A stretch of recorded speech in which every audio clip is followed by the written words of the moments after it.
and I suddenly, literally one morning, woke up really early with just this, oh, I need to get out and move my body. And I have not stopped since then.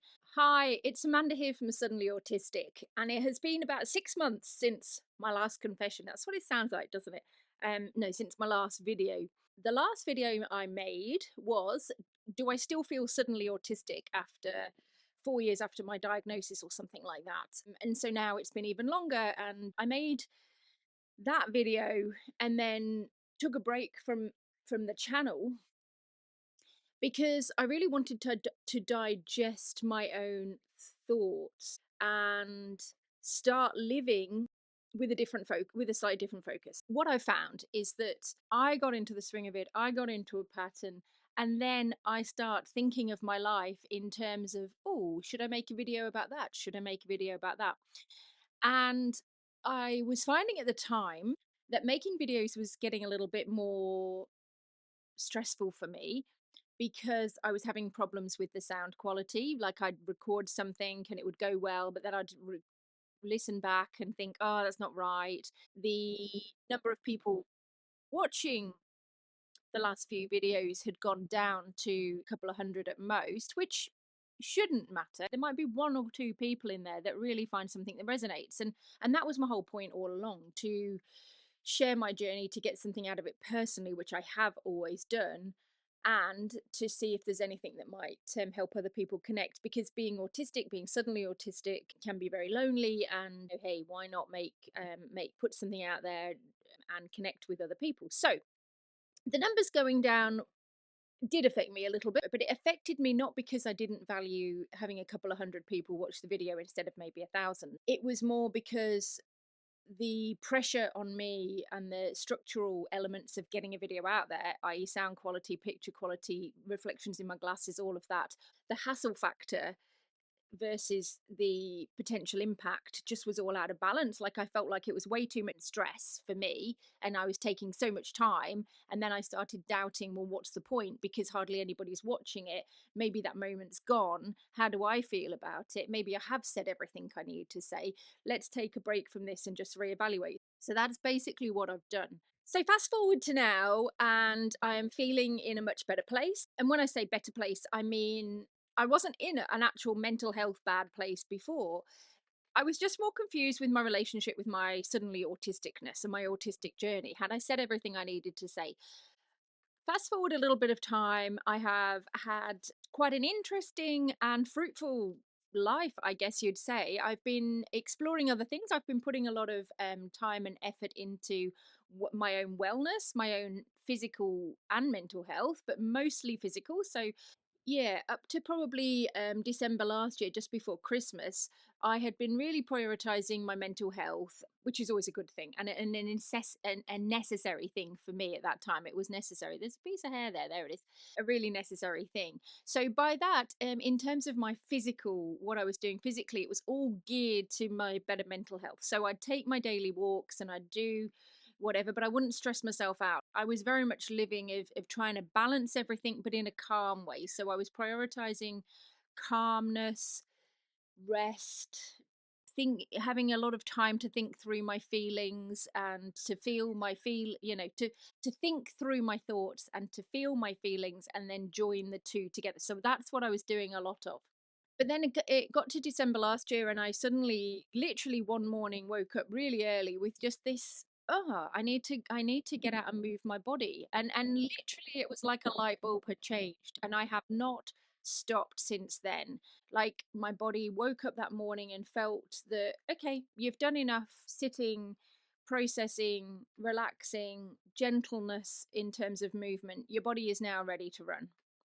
And that's what I wanted to do. I actually wanted to run. And before I end up with runners everywhere, because I know running is a thing that people like, and it's quite popular right now, while I have added physical running into my exercise regime, I am not a runner. I've never been particularly great at it. I mean, although I've raced and ran before. But no, what I meant is I was ready to run on an like have my I can't even say the word run without whatever. I was ready to start an exercise regime.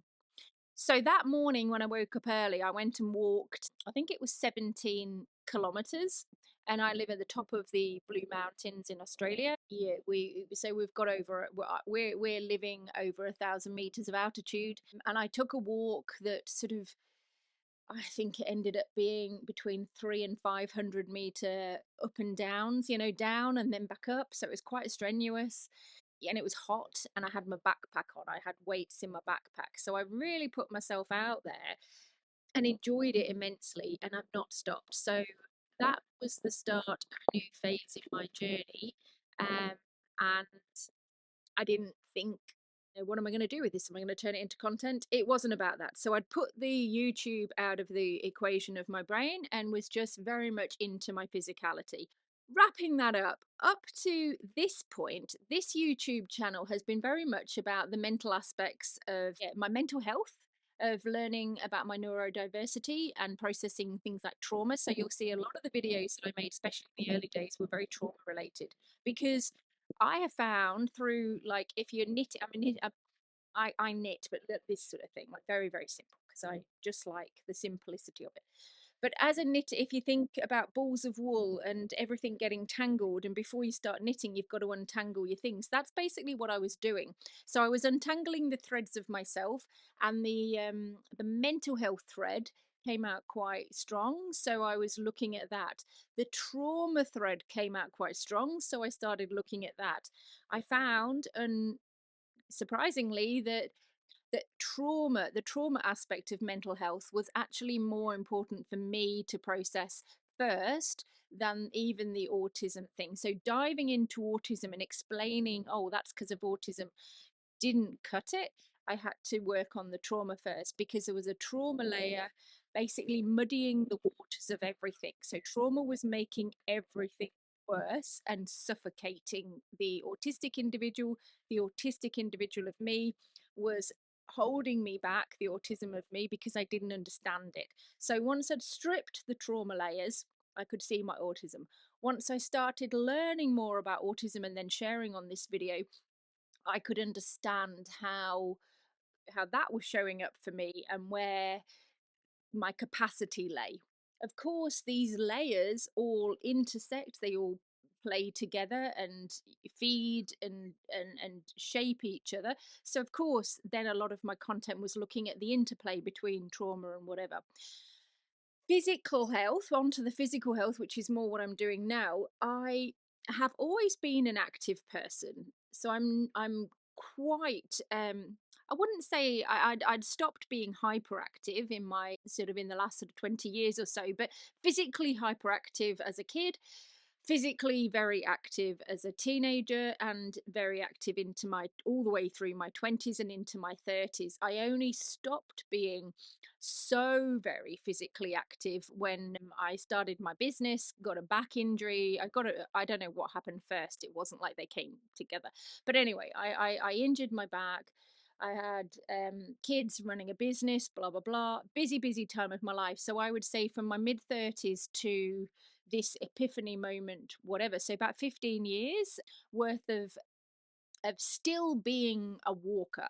So I would take the dog for a walk. I'd go off and take myself on long walks, and I live in the mountains. So a lot of the walks they're not flat along the pavement. It's a bit of a challenge, but not doing it to get X amount of cardio, just doing it to enjoy it. And what happened to me since COVID and ill health in our family, granddad died, that kind of thing, that last period of time, while I was finding out that I was autistic, I had stopped even doing prioritizing strenuous walks and had gone for real mental health walks. So my walk time through all that, I walked to help my mental health through all that stressful time. So I'd go out the house into the bush, and I'd be doing things like bird watching, mushroom spotting, photography. So I'd be out and I'd do maybe 5 to 7K, maybe 10K, maybe 12, like it could be anything. And that would be fairly regularly, but not at any in any pace. What am I waffling on about this for? Well, because this is a new phase. So this is the background, which may be very dull, but this is the background to the moment. So last year, I started towards the middle and end of the year. I started to feel very uncomfortable in my own body. I started to feel swollen, lots of inflammation in my gut. My boobs felt big and heavy. I felt like I'd stopped physically looking like myself.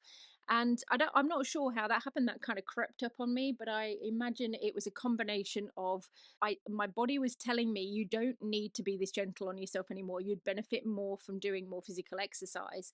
My age, obviously, you've got to think about hormonal changes for women at that sort of 50 to, I don't know, late 40s to early 50s stage. So all of these things came together, and I was starting to get to the point where I actually wasn't liking being in my body at all. I really wanted to get a knife and cut some fat off my stomach. And I literally had that thought one day, which is very rational, and I wouldn't do it. But I'd sort of became a bit like, whoa, to my own body. I don't recognize you. I can't dress you. I don't know. So, anyway, that was going on. And then, yeah, literally all of this sort of stuff started to motivate me in a way that I wasn't really strategically planning. It wasn't like I sat down and went, well, I really should and ought to and want to get a personal trainer. It was just like one day my body put all of these little signals together and just got myself out of bed at 5:30 in the morning and off for a long bushwalk. And like I said, I haven't stopped since. And I want to talk about that. I want to talk about that in my post suddenly autistic journey, because through becoming more physically active, through having that capacity, I've got that capacity from somewhere. I have got that capacity from the fact that mentally I'm more together.